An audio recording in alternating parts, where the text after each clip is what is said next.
السلام عليكم ورحمة الله وبركاته. تذكر صبتي فائدة كنا فالن سبسكرايب صار waxaan inoo haynaa asxaabtinay sheekooyin carsheekaro gaaban oo macaan oo ilaa laba baarti ayay leedahay la socona baartitu haddaad nagu cusub tahayna fadlan subscribe noo saar tanina waa baarti wana salaama sheekada yan iyo hodhicine isla daawasho wacan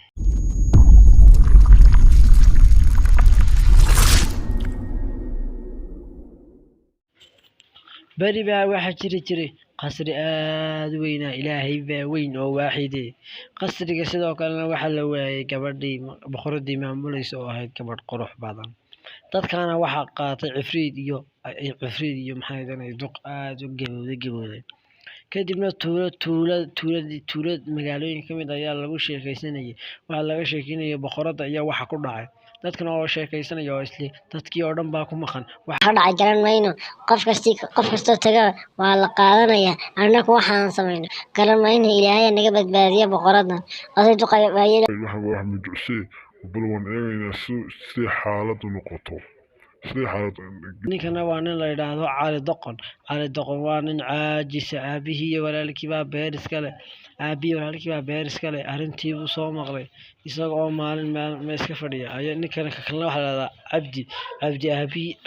cabdi uu shaqeeyaa beer yar bay leeyihiin si fiican buu u shaqeeyaa kalena calina waa caajis cali doqon kaale nala shaqeeyo waa iska kaalmo shaqo had iyo jeer aad fadhida aabana la shaqeeyo wuxuu shaqadan aaba ma garanayo laakiin aan waxay dhaama fadhigayga intuu iska diiday ku yiri waa iska soo dhaqaaqay kadibna arrintii baa waabihii u sheegay waxa uu ku yiri aabo waxa uu ku riyooday isagoo gabadhii badbaashay aabi ayaa ka yiri aabo waxa la sheegay boqor dadka maxay marka la tago haddaad soo badbaadisid boqoradii aad guursanaysid daafkana qaadanaysid kadib odayga waa ka yeeray faraskii ayaa u siiyey faraska qura baa hawsta ugu salaamadii waa u socday ilaa ninkan doqon baa waxa aqlina ma lahayn nin xun cadaawadan waxa isagoo faraskiisii wata oo saa u duulaya ayaa wixii ka hor yimaadaba qoorta ayuu ka goynayay wixii ka hor yimaadaba waxa uu arkay dooli amba jeer oo dhisanaya guri yar kadibna waa orday faraskii baa uu fushiyay waa uu ka burburiyay kadibna faraskii baa uu fushiyay waa uu ka dudumiyay waa iska dhaafay waxa uu arkay shimbiro yar oo gaajoonaya oo dix ku dhex jira isagoo socdaalkiisa tasay wata shimbiro waa ay gaajoonayeen dhinaciisa ayaa u soo yaacay si ay u siiyaan cunto waxa cunto siiyay waa qaad kadibna dhagax ku dhufto waa ay kala yaaceen shimbirihii waa ay habaareen waa shimbiro gaajaysan markaad gaajaysan tahay habaarku ka dhacaa kadibna waxa uu arkay isagoo wadada iska sii socdo jidkii ku sii jira ayaa arkay laba yar oo shimbiro oo ku haysta ukun ama naalo saa u taqaanid adigu ukuntii naasa ayaa la kacay faraskii waxa geed yar baa ka soo dhacay geed yar baa madaxa ka dhacay si yar halin wuxuu yiri ma anay bay igu dhufanayaan anigoo cali doqona kadibna seefta ku waxay ku soo tooreen baashina nasiib daro baashina waa ay soo dhacday nasiib laakiin naaladii ma ay jabin sidii ay naaladii u haysteen iyagoo waxa uu qaadala kadibna waa qoslay way dileen dirbaha ayaa la dhaceen oo iskaga carar iyagoo caraysan iskaga carar kadibna qasrigii ayaa u soo gaaray qasri waa kan sidaa u dhalaalayo kadibna qasrigii buu garaacay fura kabadhan meeshaan qaadanaya iga fura geesi baan ahay kadibna islaantii baa ku tiri war maxaad islaamsan waa waayeel maxaad xageed ka timid ka tiri war adigagani haddaad doonaysid inaad badbaadisid saddex waxa lagu weydiinayaa saddex imtixaan baad maraysaa saddex imtixaan haddaad martid waad qaadanaysaa boqoradii qasriga wuxuu ka yidhi aan waxbay lame meesha ay banay waxaad doontidnay weydii kadibna ma ay hadalkii sii badan saddex imtixaan ku sheegay weeyaan haddaad isubtid soo gal haddaad kadibna waa waxaan waxba ilama ahay meeshii banay aan iska soo qaata gabadhii daafay kadibna hore u soo socdaabay ku tiri baba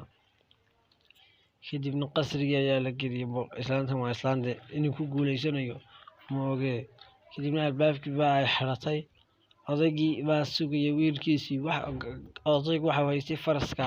iyo seefta iyo seefta uu siiye keliya oo qura ayaa uu haystay wax kaloo maba haysanba wiilkii kale cabdi ayaa ku yidhi aabbo isweynaansiida wax ku yidhi maxaa wadula faraska quraan haystay faraska quraan wiilkaygii baa calibaka faraska quraan haystay seefta qura ilaahow wiilkaygii iisoo badbaadi halkan ayaa ilaahay 7 dadhan baa laleeyahay meelaa u maray kadibna waxa ku yidhi aabay fasax aniga ayaa tagayo kuusa waxaynaya wuxuu kale maxaad qaadan roodhida quraan qaadanaya aabbaani iyo fasax roodhida ayaa u qaatay waaw kiinama macal salaamadii broodagan qisada ku dhawaaqna ninkii oo wadadii simaanaya ayaa waxa uu arkay shimbirihii dooligii ka burburiyay walaalkii ceelka oo ka burburiyay guriga ayuu arkay kadibna ninkan cabdi mid baan ii sheegin waa nin naxariis badan ka nacay ku doqon cadaawada kadibna aqalkii baa u dhisay maxaa u dhisay guri wacan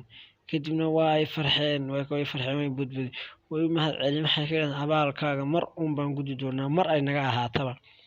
kadibna waa iskaga tagay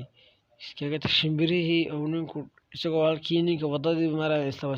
isku wadawne shimbirihii oo ninku dhagax ku dhuftay kuwii way gaajoonayeen isagana waxa haystay xabad roodhi oo qura kabacdina roodhidii baa uu gooyay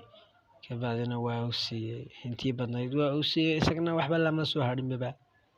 intii badnaydna waa uu siiyay kadibna way cuneen way u duceeyeen intii kalena waa ugu daray way u duceeyeen kadibna isagoo wadadii sii qaaday waa arkay shimbiro ka daaday shimbirtii uu kasoo tuuray ninkii walaalkii doqonkii naalada iyagoo markay qaadaan bay ka dhacayso kadibna ninkan naxariis badan buu haastaan inay sheegay kadibna waa uu soo qaaday oo meeshii baa u saaray kadibna wuxuu ka yidhi way mahad celin wax ku yidhaahdo maasanta abaalkaaga mar baan gudi doonaa bay yidhaahdeen abaalkaaga mar baan gudi doonaa waa iskaga tagay macal salaamadeyeen kadibna gurigii baa uu soo galay su'aal ayaa taagan ninkani sidii islaantoo kale si ninka hore miyaa la qaadan doonaa mise waxaa simin doonaa cashirkeena kan ku xiga la soco oo kaga bogo su'aalaha la weydiinaya cashirkeena cashir ku xiga kan waa baarti 2 baarti 1 baan kusoo dareynaa cashir ku xiga la soco assalaamu calaykum waraxmatullaahi wabarakaatu cashirkan ku xiga la soco yunu dhaafin waa cashirka